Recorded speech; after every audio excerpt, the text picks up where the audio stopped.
this season, we have so much to be looking forward to. Christian McCaffrey is coming off of an incredible season. Brandon Ayuk is going to get a deal done, and he has a lot to look forward to and play up to this upcoming season. Debo knows that he could be on his way out, so he is definitely going to be out there proving and doing his best. George Kittle is the greatest tight end in the NFL right now. All of these guys block for each other, and it is so much fun to watch. But what players should we be looking out for? Don't sleep on this exciting pick from the Bleacher Report, which has me hyped. If you're new here, I'm Nate, and we are talking the San Francisco 49ers. Make sure you're subscribed because I'm going to be taking you through all of the OTAs into training camp, all the way up through the season with a new Super Bowl run in front of us. Make sure you're subscribed. This season, the San Francisco 49ers picked up several dudes at the RB position. You know these names. Of course, we already had Christian McCaffrey, Elijah Mitchell, and Jordan Mason, but we picked up Patrick Taylor Jr. in free agency, Isaac Guerendo, and Cody Schrader in the draft/undrafted, you get what I mean, rookies. And Bleacher Report had something very interesting to say about all of this.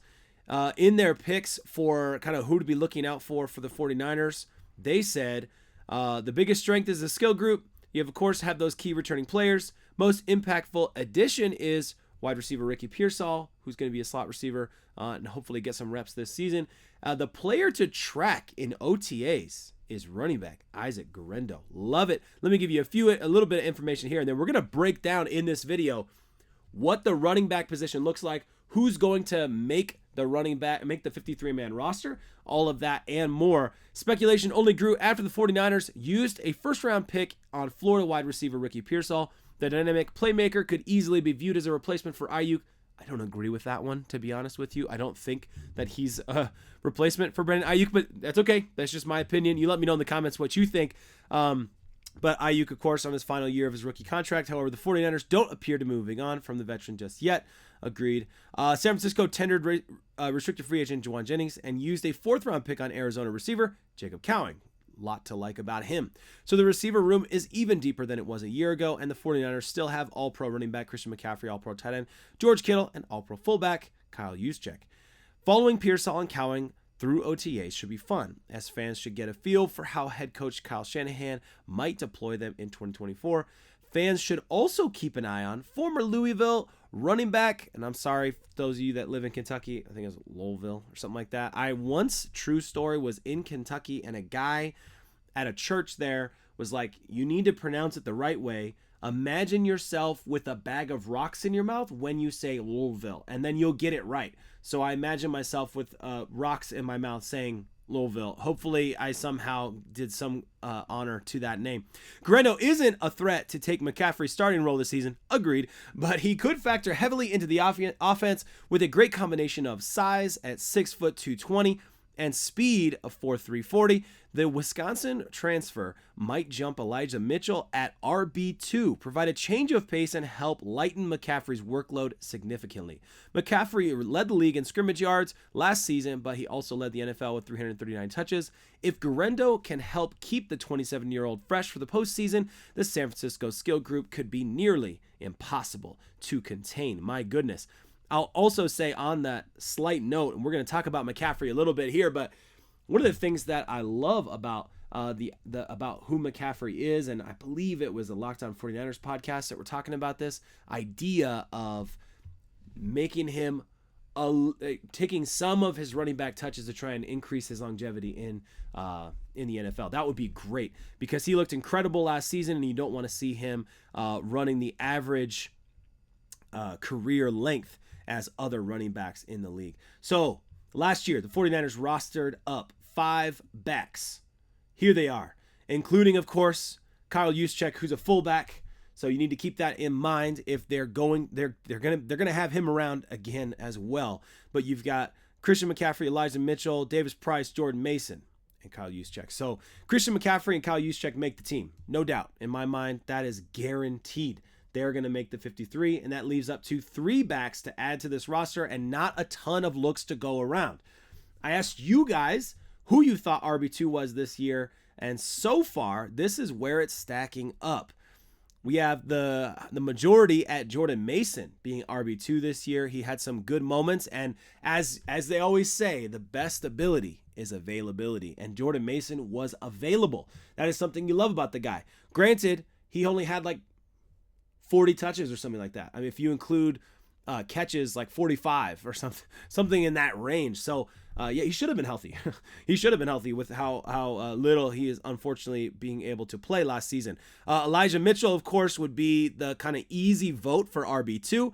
And then 30% of you, or roughly 30% of you, said Isaac Guerendo. And you sided with the Bleacher Report. So, man, we're going to break this down and figure out where does Isaac Guerendo fit into this team. And let me know, comment below on this video where you think Isaac Guerendo stacks up. Is he RB2, 3, 4, or practice squad? Let me know in the comments. I look forward to joining you in the comments. And I love the back and forth you guys have.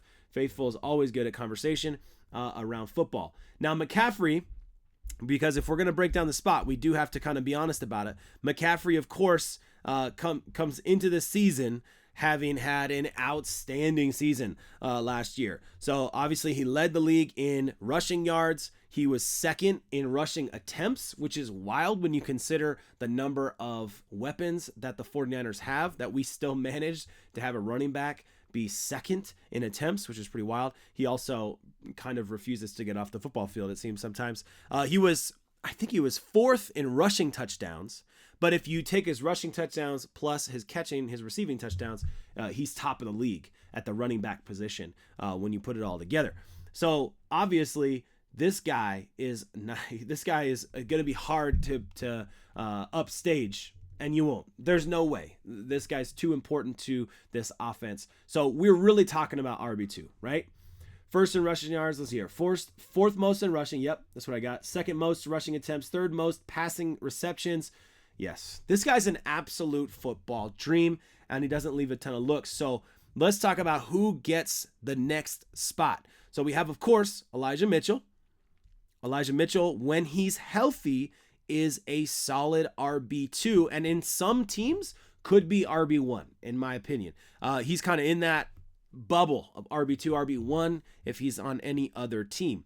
Jordan Mason, on the other hand, is also a solid guy, but has just not had the looks yet. He's been healthy both of his seasons in the NFL for the 49ers, but he has not had a great deal of effort. I'm trying to think. Week 18 would have been the week that Christian McCaffrey was out, and Elijah Mitchell got the majority of the reps that game as well. Jordan Mason got some, but he did have some moments in the season where he had some big plays. He had like a 55-yarder at one point. So I do think I think people are sleeping on Jordan Mason. That's what I'm going to say. But what about Isaac Guerendo? Okay, and we got to talk about who he's up against too, because there are other gentlemen on this roster that he's going to have to fight against. But of course, Isaac Guerendo's breakout year was last season with 132 carries, 800 yards, and 11 touchdowns. So that's good for him. I think you can see what the 49ers are doing in terms of who they brought in and the size of these running backs, just in height and weight. Of course, Cody Schrader is another shout in terms of fighting for that 53-man roster. I don't know. Folks like Mizzou fans are like really high on this guy, and a lot of college football guys, which I'm not a diehard college football guy. I don't sit down every single Saturday and watch every single college football game. So I'll admit to you, this is where I need you in the comments to help me fill in the blanks, because the guy is wild in terms of his stats, in terms of 276 carries, 1,600 yards last season. Absolutely insane. 14 TDs. But that's about where my knowledge of the college football game ends. Patrick Taylor Jr., of course, was brought in from Green Bay. This guy, he's going to be fighting for a 53-man roster, could be a practice squad guy. We'll have to see what happens. In my mind, he's a practice squad guy. But you let me know in the comments, again, if you feel differently about him. I think that's all of my stats. I think I had just generally our rushing last season. Of course, you got to remember, Deebo Samuel's going to be out there. He's going to be getting some reps in a running back, quote-unquote, type of role. So that also makes it hard for these RB2, RB3s to get carries. But we'll see how the 49ers continue to use him, especially if they're considering phasing him out. A lot of 49ers fans think that he's going to be phased out. Not phased out in terms of gameplay necessarily, but that he's not going to be a 49er in the next couple of years. So some people think next offseason is his time to go. So you've seen all of the guys. You've seen them all. What an offense, guys, to be excited about. And I love this pick from the Bleacher Report saying Isaac Guerendo is the guy to watch. He could be RB2 this season. And there's definitely a little bit of pressure when you get drafted in the NFL. A team uses their pick on you. They think you're going to be special. And the story about Isaac Guerendo we've talked about many times on this channel is a story that's exciting. I'm excited about this guy and his uphill battle he's always been against, fighting for reps. So I think if anybody's fighting for reps, he's going to know how to do it, but he is just a rookie. So let me know in the comments what you think. Is Isaac Guerendo going to be able to stack up against this intense competition and make it to that RB2, RB3, or RB4 spot? I think he makes the 53, personally. I think there's too much pressure on these draft picks. A lot of times when they get drafted, even if they're maybe not the best, there's a potential that coaches and teams are seeing in that player that they're going to give him a look this season. So we'll see what happens. I love his speed, love his size. So there's a lot to like about the guy, but he's going to have to prove it this offseason during OTAs and, of course, most importantly, during training camp. Make sure you're subscribed because we're going to be breaking all of that down from now to the start of the season and from the start of the season to the Super Bowl. That's what I want to – I almost got a little ahead of myself there. I'll just keep it calm. I'm really pumped about this season. I hope you guys are too. Happy Memorial Day, faithful. What a time to be alive.